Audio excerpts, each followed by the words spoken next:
कहते हैं कि जिंदगी में सबसे बड़ी दौलत पैसा नहीं बल्कि दिल का अमीर होना है। कई बार इंसान के पास सब कुछ होते हुए भी वो गरीब साबित होता है और कई बार खाली जेब वाला भी सबसे अमीर कहलाता है। आज की कहानी भी कुछ ऐसी ही है। दो भाइयों की कहानी, एक गरीब लेकिन नेक दिल और दूसरा अमीर लेकिन लालची। गांव का नाम था रामपुर। चारों ओर हरियाली, मिट्टी की महक, बैलगाड़ियों की आवाज और लोगों की सादगी इस गांव की पहचान थी। मेरे दोनों लाल एक दूसरे के बिना अधूरे हैं, चाहे जो भी हो कभी अलग मत होना। लेकिन वक्त बदलता है और इंसान भी बदल जाता है। बचपन के वो वादे धीरे धीरे भुला दिए जाते हैं। रघु गांव में रहकर खेतीबाड़ी करता।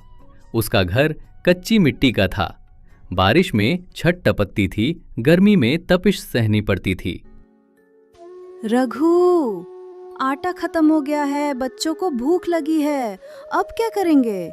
आज फसल बेचकर थोड़ा पैसा आया है, उससे ही काम चलाएंगे।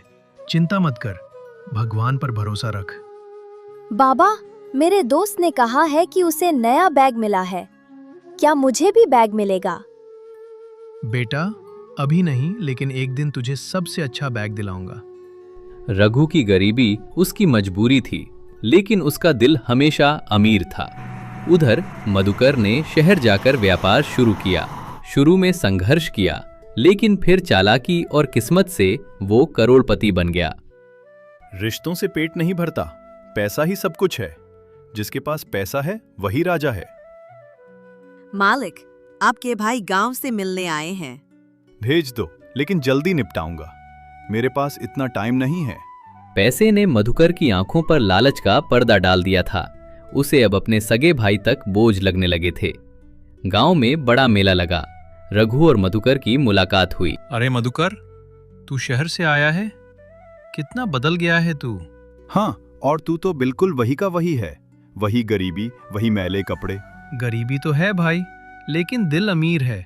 चल घर चल, बच्चे और सीमा तुझसे मिलकर खुश होंगे।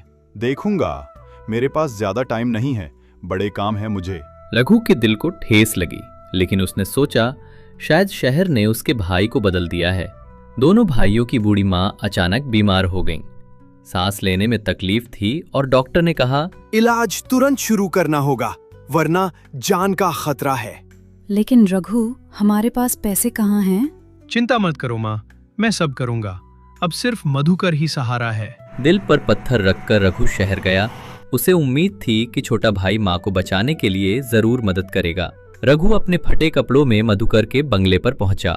भाई, माँ बहुत बीमार हैं, इलाज के लिए पैसे चाहिए। ओह, तो अब याद आया कि तेरा अमीर भाई भी है। जब जरूरत पड़ी तो मेरे दरवाजे पर आ गया। भाई, मैं तेरे सामने हाथ जोड़ता हूँ। माँ तेरी भी माँ है, उनकी जान बचा ले। मुझे अपने बिजनेस से फुर्सत नहीं है। पैसे बांटकर मैंने दौलत नहीं बनाई। तेरे पास बहुत है, थोड़ा दे देगा तो भी माँ बच जाएंगी। बस निकल जा यहाँ से, मेरे पास फालतू लोगों के लिए टाइम नहीं है। उस पल रघु का दिल चकनाचूर हो गया। उसे समझ आ गया कि असली गरीबी दिल की होती है। रघु ने पूरी कोशिश की, लेकिन पैसे की कमी से माँ की जान न बच सकी। माँ, माफ कर देना, मैं तुम्हें बचा नहीं पाया। अगर मधुकर ने मदद की होती तो माँ आज हमारे बीच होती। रघु की आंखों में आंसू थे, लेकिन उसने शिकायत नहीं की। उसने सोचा शायद यही किस्मत थी। इधर मधुकर का बिजनेस अचानक डूबने लगा। उसके साथी उसे धोखा देकर भाग गए। नहीं, ये कैसे हो सकता है? मेरी करोड़ों की कंपनी बर्बाद कैसे हो गई? आपका बंगला और जमीन नीलाम की जाएगी। कर्ज बहुत बढ़ गया है। जो दूसरों को तुच्छ समझता था, आज खुद सड़कों पर आ गया। हार कर मधुकर गांव लौटा। उसका घमंड टूट चुका था। भाई, मुझे माफ कर दे। मैंने तुझे ठुकराया, माँ को मरने दिया और आज सब कुछ खो दिया। पगले, भाई से भाई नाराज नहीं होता। चल मेरे घर चल। मेरे पास भले ही कम है, लेकिन तेरे लिए हमेशा जगह है। तू गरीब होकर भी इतना बड़ा दिल रखता है, और मैं अमीर होकर भी कितना छोटा निकला।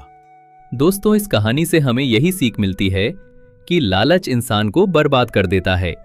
असली दौलत रुपए पैसे में नहीं, बल्कि भाईचारे, रिश्तों और प्यार में छुपी होती है। पैसा मिट्टी हो सकता है, लेकिन रिश्तों का खजाना कभी खाली नहीं होता।